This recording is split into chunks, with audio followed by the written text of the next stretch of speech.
अस्सलामुअलैकुम। तो आइए बच्चों, आज हम क्वेश्चन नंबर 3 करते हैं भी 7.2 एक्सरसाइज है मेरे पास।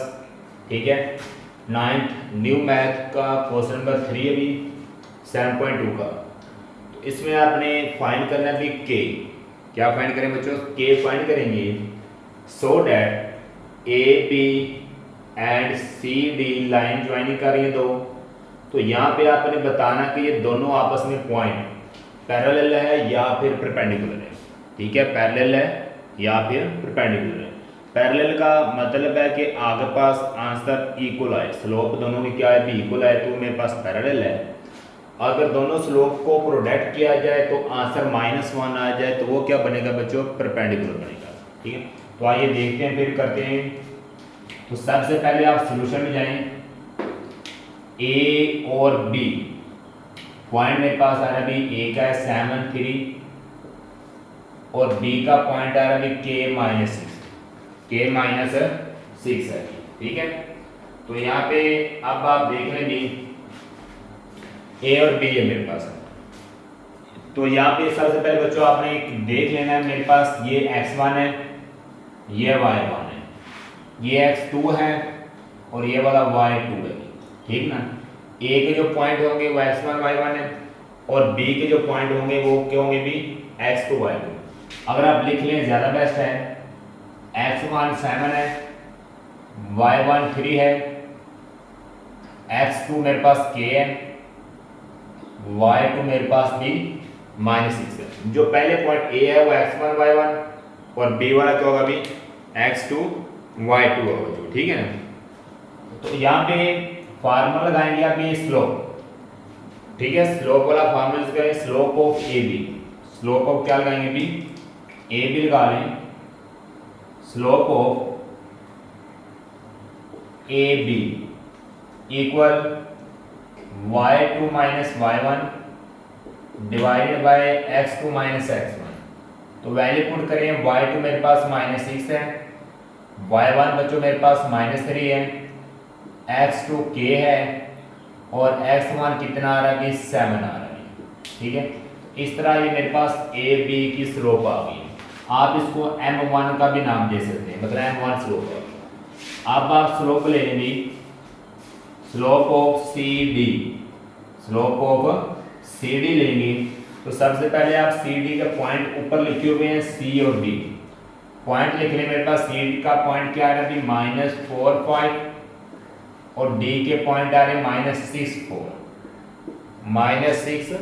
4 आ रहे।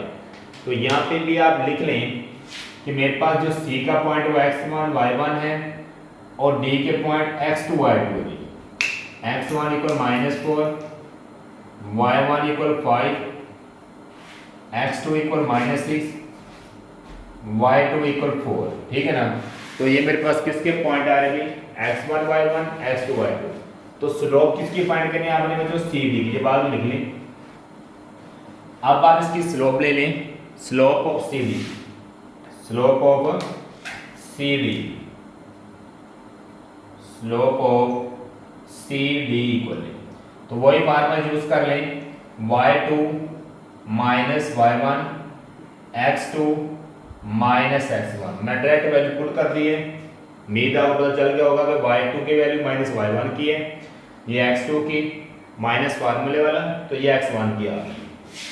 -5 में 4 निकाल दें, माइनस का 1, -6 -+4, तो ये बन जाएगा -1 और -6 में 4 निकाल दें, माइनस का 2, माइनस से कट देगी तो सी डी की जो मेरे पास स्लोप है बच्चों वो आ गई है 1/2। अब आपने बताना कि ये पैरेलल है या परपेंडिकुलर। ठीक है, तो सबसे पहले आप फाइंड करेंगे पैरेलल। क्या फाइंड करेंगे भी? पैरेलल फाइंड करेंगे। तो यहाँ पे देखें, पैरेलल का मतलब है कि मेरे पास दोनों की स्लोप इक्वल होनी चाहिए। m1 इक्वल m2, इसको मैं नाम देता हूँ स्लोप 2, m2 स्लोप है, ये मेरे पास m1 स्लोप है। तो पैरेलल में m1 इक्वल किसको होना चाहिए? m2। लिख लें पैरेलल m1 इक्वल m2, तो दोनों के आंसर लिख लें। m1 का आंसर है -6 -3 कितना होगा बच्चों? -9। नीचे है k+7, तो -9/k+7 m2 मेरे पास आ गया 1/2, क्रॉस मल्टीप्लाई करें 2 9 18, k+7 को 1 से मल्टीप्लाई करेंगे तो ये k+7 ही रहेगा -18, 7 प्लस का इधर आके माइनस का हो जाएगा k ऐसे, -18 और -7 कितना होता है अभी, -18 और -7 माइनस का 25। तो ये मेरे पास जो किसका आंसर आ गया k का पैरेलल में। अब आपने करना है परपेंडिकुलर। क्या करेंगे, परपेंडिकुलर। परपेंडिकुलर में आपके पास स्लोप m1 m2 इक्वल किसकी होनी चाहिए थी, -1 की होनी चाहिए। ठीक है, स्लोप m1 m2 इक्वल किसकी होनी चाहिए, -1 की। m1 मेरे पास क्या है, -9/k+7, ये वैल्यू पुट की है। इसी तरह m2 है मेरे पास बच्चों यहाँ पे 1/2 इक्वल आ रहा -1, मल्टीप्लाई कर लें, -9 को 1 से मल्टीप्लाई किया -9, k+7 को 2 से मल्टीप्लाई करें 2k, 2 7 14 + 14 इक्वल -1, 2k + 14 इधर मल्टीप्लाई, उधर जाके क्या होंगे भी, दोनों -1 के साथ इधर डिवाइड है, उधर जाके क्या होंगे भी मल्टीप्लाई हो जाएंगे। तो ये बन जाएगा 2 1 2 -2k -+-14, इधर क्या आ गया -9, तो 14 माइनस का इस तरफ लेके आएंगे, किसका होगा भी प्लस का, -14 इधर किसका होगा प्लस का, इक्वल आ गया -2k। 14 में 9 का आ जाए कितने बचते हैं, 5। 14 में अगर हम 9 का आ जाए मेरे पास कितने बचेंगे, 5, इधर आ गया -2k, तो -2 मल्टीप्लाई हो रहा है, तो इधर क्या होगा बच्चों, डिवाइड हो जाएगा 5 के नीचे। तो किसका आंसर आ रहा है मेरे पास, a का आंसर आ गया भी 5/2 माइनस का, किसका आएगा भी 5/2 माइनस का मेरे पास आंसर आ जाएगा। ठीक है, तो इस तरह ये मेरे पास क्वेश्चन कंप्लीट हुआ है। अब हम क्वेश्चन नंबर 4 करते हैं। अब हम क्वेश्चन नंबर 4 कर रहे हैं बच्चों। मेरे पास a b और c 3 वर्टिक्स है, आपने बताना कि इज अ राइट ट्रायंगल बना रहे हैं या नहीं बना रहे हैं। ठीक है, पूरी स्टेटमेंट नहीं लिखी, बस पॉइंट लिखे और इज द राइट ट्रायंगल बताना क्या कौन सा तीनों वर्टिक्स में से कौन सा वर्टिक्स राइट ट्रायंगल बनाता है। तो सबसे पहले आपने स्लोप फाइंड करनी है ए और बी की। आप ए और बी के पॉइंट लिख लें, ए और बी की क्या फाइंड करनी है, पहले स्लोप। तो यहाँ पे लिखेंगे स्लोप ऑफ ए बी।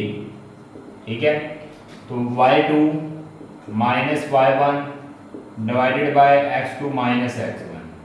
अब आपको पता होगा मेरे पास a की वैल्यू x1 y1 है भी, b क्या होंगे भी x2 और y2 होंगे। तो यहाँ पे y2 7 है, y1 1, x2 2 आ गए और x1 की वैल्यू 6 है भी। 7 में 1 का आ जाए 6, -6 में 2 का आ जाए -4, डिवाइड करें 2 3 6, 2 2 4, तो मेरे पास स्लोप ऑफ ए बी -3/2 आ गई। ठीक है, अब आपने स्लोप फाइंड करनी बच्चों बी सी की। पहले ए बी, फिर किसकी करेंगे बी सी की। बी के पॉइंट है 2 7 और सी के पॉइंट आ रहा है -6 -7। ठीक है, स्लोप ऑफ क्या लिखेंगे, slope of B C equal y2 - y1 divided by x2 - x1। वही फार्मूला चूज करेंगे। तो मेरे पास अब जो b वाले पॉइंट होंगे, यहाँ पे b वाले पॉइंट y2 मेरे पास अभी y2 x2 y2, अब यहाँ पे b वाले x1 y1। बात याद रहे, जो पहले वर्टिक्स आएगा उसके पॉइंट x1 y1 होंगे और जो वर्टिक्स दूसरे नंबर पे होगा उसके पॉइंट x2 y2 होंगे। ठीक है, x1 y1 x2 y2। तो यहाँ पे y2 -7 है, y1 कितना आ रहा है 7 डिवाइडेड बाय x2 -6 है और x1 कितना आ बच्चों 2 आ गया। -7 -2 के 14, -6 -2 -18, दोनों को कट करें तो 2 7 40, 2 4 8, माइनस से कट जाएगी। तो मेरे पास बी सी की जो स्लोप है वो 7/4 आ जाएगी। इसी तरह आप ए सी की स्लोप फाइंड करेंगे। कुछ बच्चे यहाँ पे कंफ्यूज हो जाते हैं भी आपने ए बी की स्लोप ली है, फिर बी सी की स्लोप ली है, फिर बनता है सी ए की स्लोप। आप ए सी की भी ले सकते हैं या सी ए भी ले सकते हैं, जिस तरह मर्जी कर रहे हैं, ठीक है।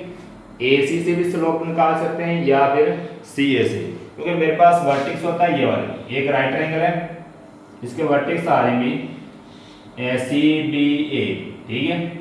ए सी की स्लोप लेंगे, ए बी की लेंगे, फिर बी सी की ले लेंगे, तीनों की। अब आप फाइंड करेंगे भी ए सी, ए आ रहा है मेरे पास 6 मान बच्चों, सी आ रहा है भी -6 माइनस का 7। इनकी स्लोप फाइंड कर लें। Slope of A C equal y2 minus y1 divided by x2 minus x1। तो y2 ए के पॉइंट x1 y1 है भी, ठीक है। एक पॉइंट क्या बने भी x1 y1 और c के है भी x2 y2। तो यहाँ पे वैल्यू पुट करें, y2 माइनस 7 है, y1 1 है, x2 मेरे पास -6 है और x1 +6। -7 -1 माइनस का 8, तो नीचे मेरे पास -6 +6 क्या हो जाएगा भी 0।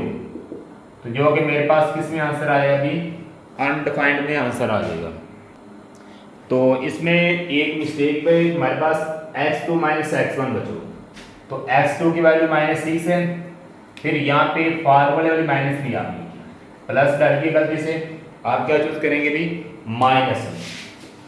तो x1 मेरे पास कितना आ गया 6, -6 माइनस का 12, माइनस से कितना बनेगा 12, माइनस माइनस से कट जाएगी, 4 2 8 4 3 12। तो ये मेरे पास किसकी स्लोप आ गई बच्चों की, स्लोप ऑफ ए सी की स्लोप फाइंड हो गई। ये ऊपर वेक्टर देंगे तो आप देख सकते हैं ए सी की स्लोप। अब आप देखें इन तीनों वैल्यू में से, तीनों स्लोप में से आंसर किसका सेम आ रहा है।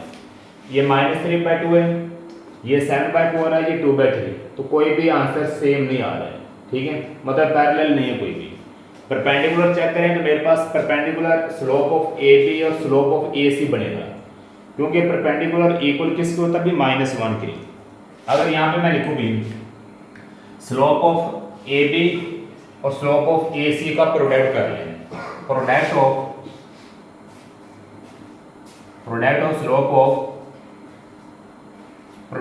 स्लोप ऑफ किसके लेंगे भी A B and slope of A C, इन दोनों की स्लोप को आप प्रोडक्ट करेंगे। ए बी की स्लोप आई है -3/2, इसी तरह ए सी की स्लोप है 2/3। तो 3 3 से कट जाएगा, 2 2 से कट जाएगा, ओनली क्या बचेगा भी -1, सारे कट जाएंगे तो 1 बचेगा। तो ये मेरे पास स्लोप किसकी आ गई भी परपेंडिकुलर के लिहाज से मेरे पास -1 बन रहा है, लेकिन पैरेलल नहीं बन रहा कोई भी। परपेंडिकुलर इसका कितना आ रहा है -1 आ रहा है। किन दो स्लोप का परपेंडिकुलर आ रहा है, ए बी का और ए सी का। तो इसमें देखें ए बी और ए सी में मेरे पास जो वर्टिक्स 2 टाइम आ रहा है वो ए आ रहा है, बी और सी सिंगल टाइम है। तो वर्टिक्स कौन सा बन रहा है ए। अगर स्लोप अगर आपकी बन जाए परपेंडिकुलर ए सी पे और बी सी पे, तो सी 2 टाइम आ रहा है तो सी वर्टिक्स बनेगा। अगर आप स्लोप बन जाए ए बी और बी सी पे, तो फिर परपेंडिकुलर तो ऊपर, तो फिर आपस बी वर्टिक्स बनेगा। जो वर्टिक्स 2 टाइम आ रहा है वो उसका वर्टिक्स होगा। ए बी और ए सी में बचो, ए मेरे पास 2 टाइम आ रहा है तो ए इसका क्या होगा भी वर्टिक्स होगा, ठीक है। अब नीचे लिख सकते हैं हैंस